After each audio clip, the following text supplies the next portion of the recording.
Hello, Broskiedoodles and Broskiedoodles. Welcome to the best motherfucking podcast in all the land. Which one? The Broskiedoodles Podcast. It's on the fucking sign. It's on the motherfucking... It's like icky. I'm letting you know raw way. It's your boy, KIKO Flow, KIKO Cervantes, in the house, on the hizzle, in la casa, in the middle with my cousin, Adrian. Thank you again for fucking joining us, bruh. Anytime, man. Anytime. Making the most out of our time together. You're gonna see a couple of episodes with my boy right here because he's visiting. He crossed the pond and Left the kids behind. Left the kids behind. I'm a new man out here. I might actually stay here permanently. Permanently, I mean, kids are overrated these days. If you really think about it. Yeah, I'm kind of hoping that I get COVID again to just continue to procreate. It's more of an expense than a benefit. But well, anyway, yeah. One thing that I wanted to touch on, right, is the fact. I don't think that I'm using my phone for like social media. When I'm on podcasting, that's all I'm fucking thinking about. But I got some of the topics here because I had to change the setup so that we could be like here, like Joe Rogan. What's up, mate? Have you ever tried shrooms and DMT? Okay. So, since I arrived here to Spain 7 years ago, there's little things, right, that I see in the culture, in the way people act, right, the way people behave. Right. And I compare it to my experience in South America, in Venezuela, and in Miami, right? In the U.S., especially Miami, which is the U.S. technically, but it does have its own ecosystem, right? And there's culture clash whenever you go to a place. The way that their demeanor towards you, the customer service, everything changes. So I wanted to touch on some of the things that we have noticed that might be a shock for you if you're coming from the U.S. or South America. And you go to Spain and Europe in general, but our experience is more from Spain, you're going to have some cultural clashes, and we want you to know about them. Prior to. It's an educational podcast. Yeah, it's not just... entertainment, it's both. It's not just dicks and buttholes. We also talk about the realness. And I know some of you got enough money to travel, Some of you don't. And this podcast might not be for you. It might be more like an educational piece rather than... informative for real things. You might never leave your town, but for those that will, and you may not want to after hearing a couple of things that go on in Spain and Europe. Yeah, it's not all the best, but I mean, I love it. You loved it here, but we're gonna touch on the little weird things or things that weren't as good, right? Starting with one thing that blew my mind: when you're in the streets of Madrid, especially in the center, you will see homeless people that live there. But what's peculiar about these homeless people is that they have dogs. Right. Because there's homeless people everywhere. Well, these homeless people are particular in the fact that they also have homeless dogs. And they have a family of homeless organisms that they travel with. Reasons beyond my understanding, but maybe we can break it down as to why they probably have a companion. I am in the middle of this. Because part of me says, we're in Europe. He's a homeless guy, but he's allowed to have a pet and have a meaningful relationship with another, living organism. Like, I get it. They're at another level here, culture-wise. But then another part of me says, well, if you're fucking homeless, why do you have things that are responsible? That are your responsibility, that are dependent on you, motherfucker. Like, right. if you don't have a place to live, which are bad situations. I'm not saying there's people that fall in those situations. I might fall in those situations. It's very likely that at one point in my life I'll be homeless. But you better believe I'm not gonna get a fucking dog. Right, because you're subjecting that dog to live your homeless, shitty reality. Right. When that dog could have a beautiful life somewhere else. With a nice family that got money. Right. He'll be getting fucking little Christmas presents with little birthday cakes. You know those fucking dumbass motherfuckers that got dogs? They dress them up and then they give them cakes. Balloons and everything. It's not you, it's the other motherfuckers. Yours are cool. I believe Joe Rogan did that. With his dog, he had like a whole big fucking thing. Like an arch of balloons. A steak and jalapenos. And he died because dogs cannot eat jalapeno. But it was the intent. Right. So no, but you feel me? Like, it is a weird thing to see. Because usually you're homeless is because you got into a point where you are no longer able to take care of yourself. Right. So then you just bring something else along. Like, hey, well, I'm not the only one that's going to be stuck in this shitty reality. You're coming with me. You're like bringing people into your misery. Which I think they do it for money purposes. Because some people have more sympathy for a dog than a human. So when they link up, they're like, okay, I won't give you money because you're there, because whatever, you fucked up, but you have this dog, so now I'm gonna give you some money. Which I don't know, that's my opinion. It could be why they do that. Or no, you are smart, and it is. I mean, it's not a secret that when you got the puppies and the dogs, that gets you more loot. You know, motherfuckers be passing by like, oh, look at the dog, and then they give you money for the dog. It almost seems like some fraudulent. Like, it's pretty shady, right? If you think about it, I'm not here trying to judge every homeless person with a dog. There might be one that had the dog before they went homeless, and they used to go into like competitions, you know, and the dog was super happy and lived very well. But then some shit very tragic happened where they lost things, and they're both grinding it out there, you know. They both won, they both lost. That could be the case. They both wake up in the morning, they split, they go their own way. The dog has a little cap under his mouth. He gets money. His owner gets money by sucking dick or doing whatever the hell he does. Come back at the end of the night. Okay. They put their spoils together, go to Taco Bell. Right, more like a roommate situation dynamic there. Right. We're both putting their work. Right. That could be the case. It could be. So if that's the case... That's the 1%ers. Right, the 1%ers. If that's you, then you're good. Like, I get you. You didn't know you were going to be home. But I feel that a lot of these, they were homeless before they got the dog. And they got the dog as an asset. Right. And that's where I feel that they're fucking pieces of shit. I'm sorry. I know this is a very unpopular opinion, but if you look at these homeless people, you will get what I'm saying. You should not... I mean, I saw it recently in the train station. You saw this too. Not just one. The motherfucker had 2 dogs. Right. And that's where I'm like... I don't At some point, that strategy has to backfire, though. Because let's say you do start making money, but then you need to get enough money to feed the 3 of you now. That's what I mean. But any way you look at it, it's just financially not stable. Unless the dog's bringing in that much money. Right. Unless the dogs are grinding out there and they choose to live with this fucking piece of shit. You know what I mean? That could be it. Because if that's the case, then I apologize. It's like a Big Brother type of program? Right. Where like the dogs take care of them. That could be it, something. You know? Yeah, we're looking at it the wrong way. Yeah, like maybe, look, and this is fucked up. Maybe the owner, when he went homeless... He was like, hey, yo, I need somebody to take care of these dogs because it's cruel for me, like I'm homeless, right? But the dogs were like, nah, bro, we with you, dog, ride or die. and in those cases, I might be being ignorant in that case. And I actually feel bad. It could be. There's a lot of ways to look at it. Maybe the dogs are government employees. Right. They go to their job in the morning and then they have to see, okay, you've been assigned homeless on the bridge 3.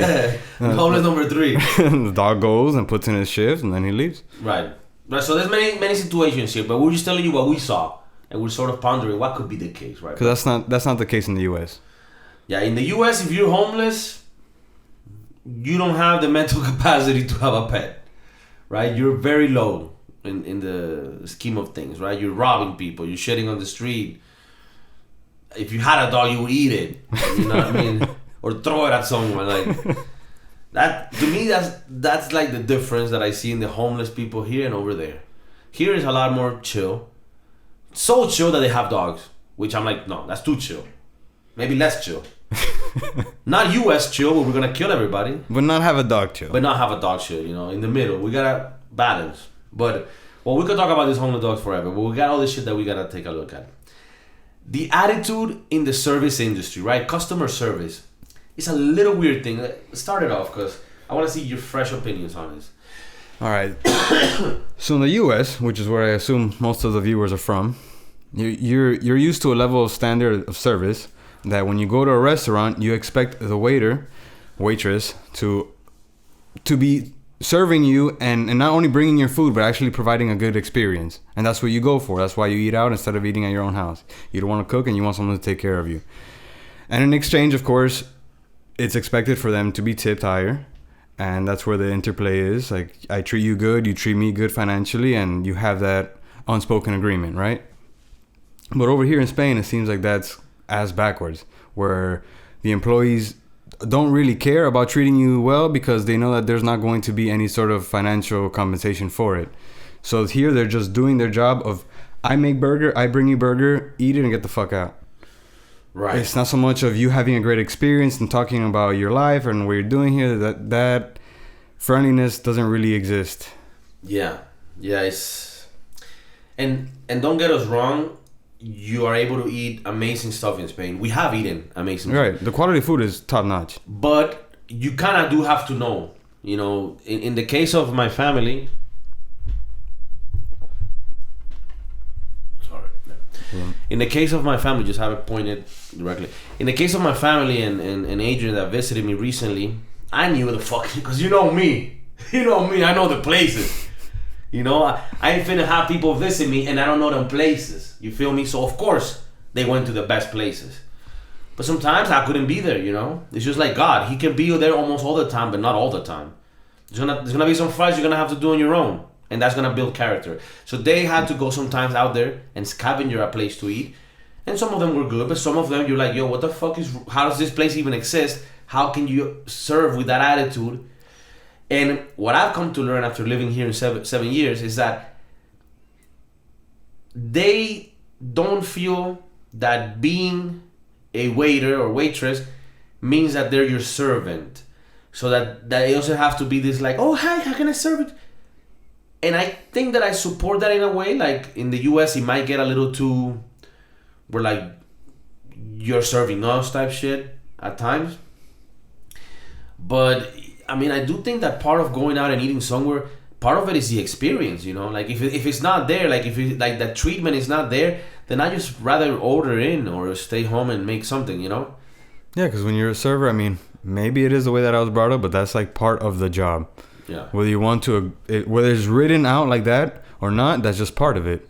And the better you are at dealing with the people that are coming in, the higher financial incentive you're going to have for doing so. And I guess that's just not something that's ingrained in this culture, and no, they don't expect tips, right? They don't expect tips or very little tips, and I mean, part of it is also you have to do mention that it is a lot cheaper to eat here, good food, right, than in the U.S. Yeah, it's true. Drinks are a lot cheaper, so you do have an argument that in the U.S. they're a lot more perky and friendly, but they're getting 30% of the fucking check. Which I personally find a little too much. So I find that the US is in the extreme on the other end, which is it's gonna seem like a lot of the things we talk about today. You're gonna have US on one extreme and Spain on the other. So you have the US where it's kind of expensive to go out, and 30% around, right? 20-30% of the bill tip? Is a tip, which is nowadays it's 18 that they just included. They don't even give you the option. Right, but then do you tip afterward? If they already include the 18, no. No. I leave it at that. All right, but you know, so let's call it 20%, right? That's pretty high. It is. On $100 bill, that's $20 on one table.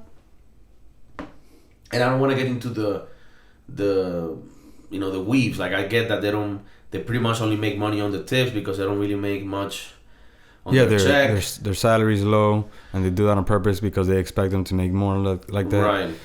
But I think that it should be restructured in a way where they get a little more salary from their peoples that they work for, and that the tip is not as, like, more than 10%. I mean, like, you know, it's not like you're cooking everything and shit. You just, you know, which there's a merit to being a server, but I don't know. I think it's a little excessive in the U.S. And then here, it's like the tip should go to the chef, right, or part of it, because the server is literally just a transport. The middleman. Yeah. I mean, I would assume the chefs get paid more, but you know, salary wise. Here in Spain, what they do a little thing is, it sounds very communisty, very socialisty to me. But what they do is when you tip them, that doesn't go to them. They put that in this jar, and then that gets split up with all the staff. Well, that further reduces an incentive to do right. Because, yeah, you're busting your ass and putting everything for this jar. That fucking Pedro Pablo over there is getting all of my earnings for not doing shit. Peter over there, fucking Peter Pan over there not doing shit. Hasn't shown up to work in 3 weeks, and all of a sudden he gets the same cut of his share of the spoils. Some bullshit. Yeah, so I think that, I use that, I mean, I don't want to get political, guys. But it's a little metaphor to socialism. If your effort at the end doesn't get returned directly to you, but rather goes into a pool where everybody's effort then is given equally, but you know not everybody puts the same effort, that's just going to make everybody put less and less effort, because... So now that maybe gets to the point where we are now, where they don't give a fuck about serving you well, because even if I do and you tip me, I got to split it with this fucking, you know, Peter Pablo and Peter Pan over there. You know, they barely know they're here. So the guy's high on meth, you know. He shouldn't be having his hands in the tip jar. He shouldn't be frying. So I guess that's the other extreme, right? Yeah. In America, it's weird. I remember I had a story when I went out when I was like 16 years old with like a table of maybe 12 friends. And since all of us were young as hell, everyone was splitting the bill to their own thing, right? So everyone had their own bill, and each of them had its own suggested tip. And at the time, I was broke. So I took a $20 bill, and my food was $20. And the lady charged me like $25 for the tip. And I only gave her the $20, which is what my food was worth. And she's like, hey, you're missing $5. I'm like, what do you mean? My bill's $20. It says it right here. She's like, yeah, but the tip. I'm like, right here it says suggested tip. So I'm paying you for what my food is. I'm not going to give you tip. I'm sorry. I only have $20. Right. You're getting tip from every other person here. You're essentially serving 10 tables right now. Right. So come on. You don't got to. It was just so weird that she was so confrontational about those extra dollars. That's very ballsy. Right. And not in a good way. Not like, oh, yeah. No, it's like, that shouldn't be the case. Yeah, I told her that. She's like, oh, it's going to be like that? It's going to be like that? I'm like, yeah, because that's all I have. Like, I'm sorry.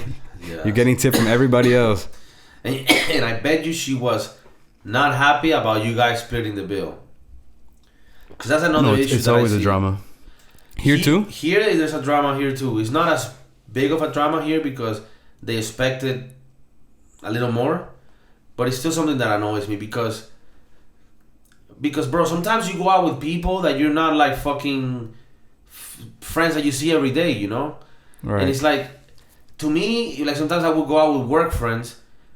Like, it's annoying if somebody pays everything and then all of us have to fucking get their bank accounts to fucking transfer their money, you know? Like, I feel that as a restaurant, not only you should not, like, get mad about fucking having split accounts, but like expect it and be happy about it and have something in place to make it easier. Yeah, because like, let me tell you something, bro. If I go out with 8 friends and we all want to split the bill, to you, oh, it's annoying. I have to charge you 8 times, right? But what if instead the 8 of us came and ate individually and took all the tables of your fucking restaurant? You still have to charge me individually. Right. I'm making it easier for you. We're all in one table. You're saving space. You can have more tables for the rest. Is it too much of a fucking ask to charge us each individually? And each person's getting taxed individually. The tip is coming from each of those 8, so she's making more than if it was just one lump sum, if I'm not mistaken. Well, the percentage should be the same, but so I don't. That wouldn't. But yeah, I mean, and more people in general means that they're gonna put a little more and give you a better tip. If you fucking treat me well and don't fucking make a face if we have to split the bill, then you're probably gonna get a better tip, you know? And I know that there might be some people out there that are thinking, well, Kiko, but you know what, bro? It's just like you're a broke-ass motherfucker, that you don't even know how it is. Like, we go out, I just pay today. And I get it. Sometimes you do that. Sometimes that's done. But if you want to go a lot out with friends and maximize your money, you can't do that all the time. At least I cannot. I'm sorry, I'm not there yet. Maybe if you motherfuckers listen to this shit a little more. Got your grandparents to fucking listen to this shit. Maybe I could get to the point where I'll take you out and I won't even, I'll split it. I got it. You know? But I hate it here when they make a face about splitting payments. Like, what if the 8 of us came here individually? Isn't that more annoying? It is, because they're taking up all the tables for other people. And would you be happy if this shit was filled with people? So, like, that little part, because I know friends that are servers and they're like, man, when people go and they put memes, like, when people come and they want to split it all, it's like, come on, man. Aren't you broke too, motherfucker? Do the same shit when you go out. Yeah, when you go out, what, you pay for everybody?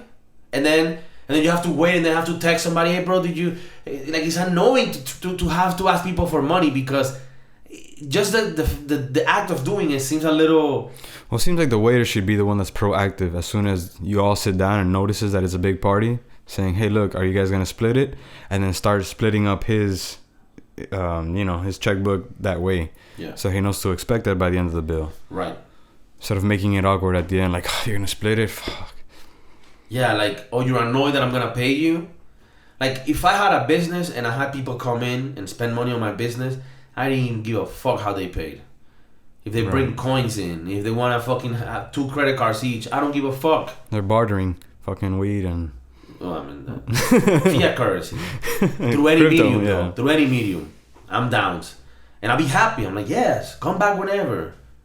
What the fuck? I'm annoyed now. I have to split this big bill. I'm making money. And I have to split it 8 times and go through the car. Oh my God. That's a lot of math. I don't even want to do this anymore. Let's shut down the restaurant. This is retarded. And then they look at you, you're like, really? You're going to split it?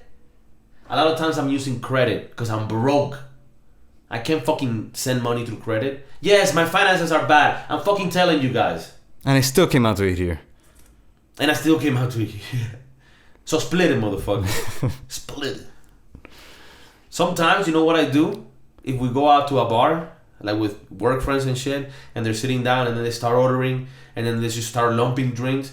Not only for the fact of the splitting being annoying, but also the fact that they start putting drinks and you don't know if they put extra drinks in that bill when there's so many people, you know? So what I do is, I got some, and I don't know, you might say this is cheap. This is not cheap. I like to avoid annoyance. I go to the bar. Oh, we're sitting here. I sit down. Okay. I go to the actual... Waiter? Omicron still lingering. Well, you sit down at a table, but then I'll go myself to the bar. I'll get me a drink. I'll pay it right then. Avoid the hassle. That's it. Give me a beer, boom, pay it. I'm done with my beer, I go back, give me a beer, I pay it, boom. Now we have to go. I just get up and I'm out. Whenever I want to leave, I'm out. I don't have to wait for, oh, sorry, can you give me the fucking bill? But it's just How many me. did you have? Oh, fuck, dude. Did No, you dude, I only have this. And if you are having a drink that other people are having the same drink, Oh, it's over. you're fucked. A little trick here, if you're going out with friends and you want to make sure that you don't get fucked on the bill. This is a lot of broke people tip. So I'm sorry. If you're like higher in the food chain, then this might not be an episode for you. Skip to the next segment. Yeah. But a good trick is order something that nobody else is drinking. So I go and I order a specific beer. And stick to that And stick to that beer. And I know that at the end, the bill, those beers are mine. Nothing else is mine. But if everybody has fucking the same generic beer, good luck, you know? Just asking for problems. And again, if you're in a position where you're making a lot of moolah, where money is not even a concept anymore to you, then I get it. Let me know when you come to Spain. But in the meantime, for all broke motherfuckers, if I'm not paying the whole bill that night, which if that's the case, then I don't care, right? But if I'm not, trying to maximize my week money so I can go out more times, I want to make sure that the place allows me to split. And the places that allow me to split and don't give me a face, guess what? They get more of my business. I go more often. And they're smart about it. They're like, oh, wait, this little fat kid comes so often. Yeah, I'm not going to fucking eat all the Indian food and then ask for more. No, I'm not going to fucking put a face. All I have to do is split this? That's it? And you pay? That's it. That's where the bar is right now? But yeah, right? That's where the bar is. It's like, I'm going to go spend money on your place and you are fucking annoyed. You're not going to pay with a large check? You're not going to pay with a large bill and just leave? I have to do a little bit of... Wasn't bringing your food enough? And especially since I'm a fucking good client. I'm a good client. I don't annoy you. I don't give you faces. I'm not no Karen motherfucker. When I eat, I even pick up all my shit. I shouldn't, but I pick up all my shit because I used to be a server and I leave it all nicely for you. You see me. You see me when we go. My plate stacked up, ready to go. Yeah, ready to go, baby. Just pick it up. That's it. I'm fucking helping you here. But the minute you fucking give me a little face, I'm never coming back. The minute you fuck with me, I'll break you. No, but, and the other thing is there's so many good places to go, right? Once you are a local like me, that why the fuck would you go back to a place that wasn't exceptional? I don't need good. I don't need great. I need exceptional. That's right. All right, I'm sorry. I gotta move to the next topic because we could stay here forever. This one is funny. Chest level urinals. Chest level urinals. All right, so this is one that I immediately struck out to me in the first day here. So in Florida, where I'm from, Miami, all the urinals are waist high, right? So you walk in, put your pants down, and you can piss shooting down into the urinal the way it's supposed to be, the way that the contraption was made. Here in Spain, it seems like either everyone is a freaking giant or maybe they have a different way of pissing, but the urinals are up to my stomach. It could be I'm 5'8", so maybe I'm just not tall enough. But it's up to my stomach. So the first time I went to take a piss, I realized that the physics on it wasn't gonna work unless I pissed up. Okay. So I zipped my shit back up and I went to a stall. A stall? Yeah. And he sat down like a lady. I sat down like a lady. Because either way, I got emasculated. Yeah. Both ways. And if the stream is not strong enough to make the arc... I'm pissing all over my pants. Yeah, I'm pissing all over my pants. The kid next to me with a big dick, like, what? No, it's funny, though, because, I mean, you say you're 5'8", right? For Tinder standards, you're a midget. Pretty much. Right. That's, right. I get no swipes because no swipes. I'm not past 6. Yeah. I'm just a little bit taller than that, 5'10". And I had not noticed the urinals thing until you told me. And then I was like, oh, it is true that when I'm peeing, I'm almost peeing like... My dick's touching it. Like right in front of me. And it's almost like I have to lay my dick on the thing. Right. Where normally it should be at a down angle. Right. Sometimes they have it all the way to the floor. Yeah, those are the best ones. And it's stainless steel with a little bar soap at the bottom. Yeah, it makes it smell good. I love those. There's no way to spill anything. But these ones are like... It's like a little bit dead. It cups your nuts. Yeah, it cups your nuts. And you're supposed to put it all in there. And the water refreshes. Because people don't know this. You sometimes have a lemon there. The First time I've ever seen it. The pea water from all the people that have gone in that day. Along with the little lemon. If you put your balls in there. It sterilizes your balls. It makes it smooth. I've been doing it for 7 years. Okay. And then when you pee, it's super nice because it's not even like a stream going out. The pee just becomes part of the whole urinal, like a creek. So it becomes an experience. Right. Yeah. When we go out tonight, I'm gonna try that. So tonight when we go out, I'll let the urinal hug my nutsack. You just need to embrace it and pee in the canal.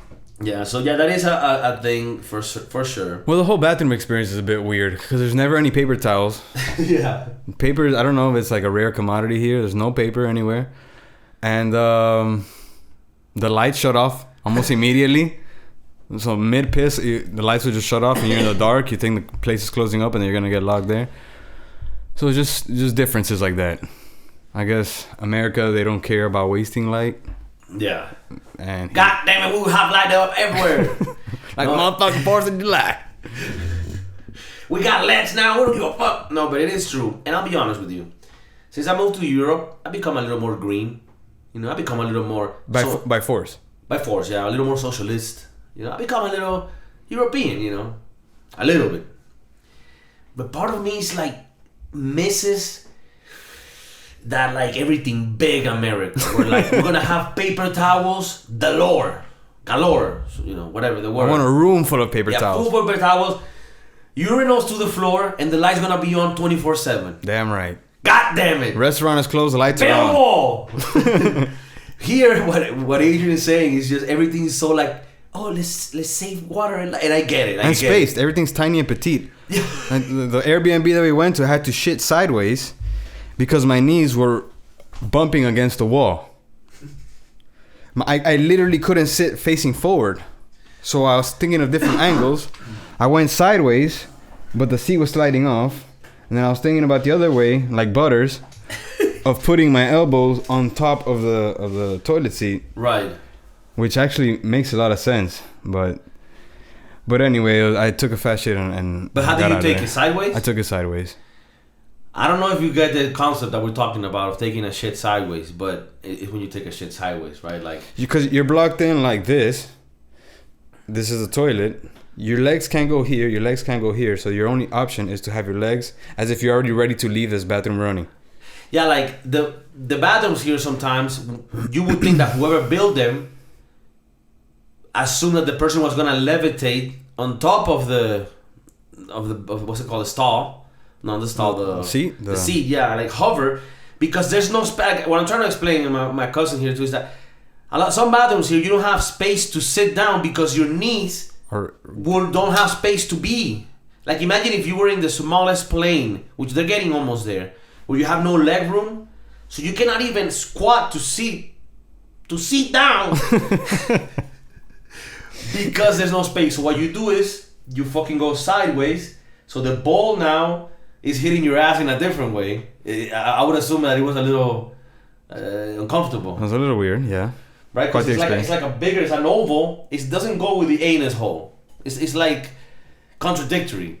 Right, and then you have to like and shove your your nuts dick down. Right, and your nuts doesn't have that little angle down. So again, you have to rest your nuts on the side of the... I don't know if that was built with the intention of there never being a toilet seat and it's just a hole in the floor that you can just like hover over it to shit. Because then that would make sense space-wise. Yeah, like if it was a rope that you got and then you were like, all right, I can do this. Yeah, that would make sense. Right. But once they put the toilet seat, then it fucked up the whole feng shui of the bathroom. Right, they would have left it like an Indian bathroom. Yeah. Right, where you just shit on a hole. It could work. It could work. They should have left it like that. It should have been like a more organic...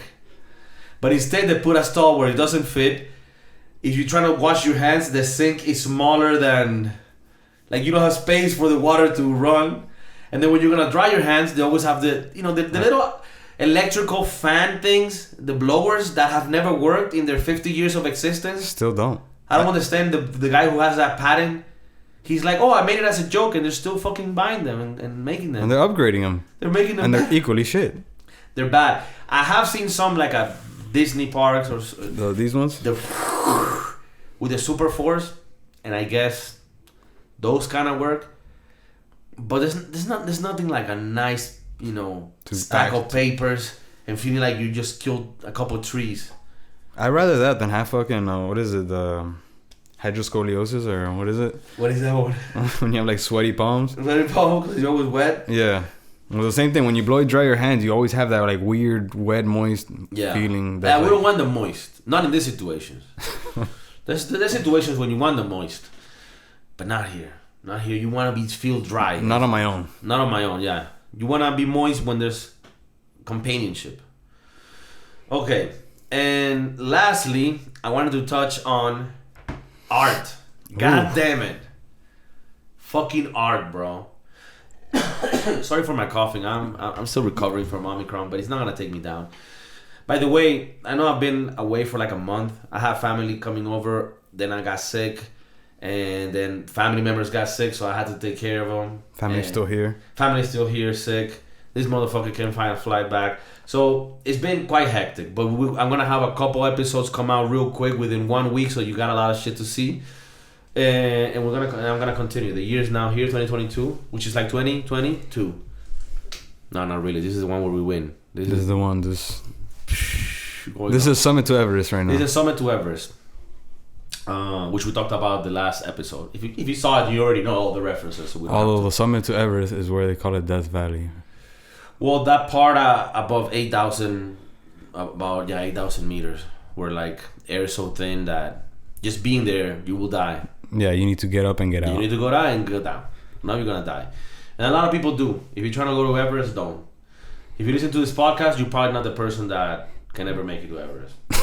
So if you do go, get a team of Sherpas to carry you. Get 13 Sherpas and pay them well, because the motherfucker's forming a union now. And well's not even that well. $10 will do. Yeah, 15. No, but on art, we actually went to El Prado Museum in Madrid, which is like the Louvre in France. After that one, this is the second most important museum in the world. And then we went to another one called the Thyssen-Bornemisza, which is it's like a private collection. But in general, like El Prado, you have to go. If you come to Madrid, El Prado, even if you don't like art, even if you're a fucking two retards like me and him, that you like art. I mean, art. I didn't like art, and now I love art. Now we're watching YouTube videos about art. Yeah, now we're like finding out why the painter did it. Why did he paint that? You know, what was the psychological effect that it had on him? And I know it sounds corny, and whenever I see art that's like abstract and not really telling, I call it out. I'm like, this is bullshit. But bro, it wasn't it amazing, some of the pieces we saw on that fucking museum. Beautiful fucking murals that covered entire walls, and it's extremely detailed. Nice oil paintings that you could see every single little thing. And dude, it was very impressive to see all of that and realize that they did this 600-700 years ago. Yeah, that's the part that like freaks me the fuck out. Like, these people were doing shit And I'm telling you, even if you don't like art, you don't think, when you see the pieces, they fucking speak to you. The vibrance of the colors, right? The emotion in the people's faces, in the images, the interaction of the different things, and each little thing that you see in the painting has some significance to the painting. Whether or not I know what it is or not, I know that that's there for a reason, and that's why those videos help. And for people that are curious, right, as to like which painters we're talking about, many of them are Spanish, like Goya, Velázquez. We have El Greco, which did like very dark shit, very. The theme of the time then was all about Christ, religion, sacrifice, death, hell, a lot of death, a lot of hell. Yeah, it was fucking scary. Well, you bought one from El Bosque. Yeah, I bought one from El Bosco. El Bosco, yeah, and he did. I'll put it on here. He did a painting that's called the Earth's Delights, and it's like the Garden of Eden, and it shows you all the bad things of the world, the sins, and then the beautiful. But it's all done in this very fucking trippy ass, like mushroom trip, images. It's fucking amazing. I bought a little print of it. So I mean, like, think about where I'm at right now. I bought a print and a museum. Your boy's evolving, dog. So but it was amazing. You guys gotta go there if you do go. The Caravaggio was another one. I can't remember. What we saw. Rubens was really nice. I think he's Dutch. Rubens. We saw Dalí's. We saw Van Gogh's. We saw Picasso, which... No, yeah, I'm not the biggest fan of Picasso. Yeah, Picasso, a little fraud. I mean, I think that he has some pieces that are important, but the shit we saw could have been done by us. Oh, what was the other Spanish guy? John, what the hell is his name? Miró. Juan Miró. Joan Miró, man. This guy just does lines, like a triangle, a line, and that's it. It looks like he robbed a first grader, his artwork, and said, "Thanks, buddy, I'm rich now." Put it up, signed his name on it, and that's just living in a museum. There's a lot of fake art. There's a guy, if you guys want to see some art stuff that's interesting and actually fun to watch, there's this guy called Antonio Villarán on YouTube, and he does a lot of explanations of things that are art and other ones that are amparte. So you have arte, which is art, and then amparte, which is like fake art, which is like just shit that is just people say is art, but I don't think it's art. But anyways, we could go into this forever. We are fucking artsy dudesies now. We have the Broskiedoodles artsy. Yeah, we're planning a trip to France to go to the Louvre. Yeah, I never wanted to visit France. Personal reasons. They never helped on the war and shit. But we saw on JC's video, the motherfuckers rented the Louvre to make the video. Huge flex. And the fucking museum looks insane. It has fucking big ass paintings. A painting that looks like an IMAX screen. Yeah. It's enormous. I don't even know how they paint. I guess they have to get on. Like, do they take ladder? their whole life to paint that? Like, that's gotta be like such a fucking feat to make. But anyways, the Louvre is just that's the one that everybody knows because the Mona Lisa's there or whatever. But if you ever come to Spain, a very underrated museum that you're gonna have a lot less crowds and you're gonna enjoy it very much is El Prado Museum in Madrid. It's the second most important museum in the world, and it's fucking insane. Even if you don't like art, go to this place and you'll be amazed at how intellectual you can be. Yeah, no comment on that one. That we changed the whole dynamic of this trip after going to that one museum. We're like, we need to go to more museums now. But anyways, guys, thanks a lot for joining in. Thanks a lot for bearing with my motherfucking still sick body. But I'm here, fighting through. And I cannot do this if I'm not here telling you the fucking stories. Once again, Adrian, thanks for joining us. And we're about to dip to go to another museum. So keep it real, Broskiedoodles, and keep it artsy-dartsy. Peace. We out.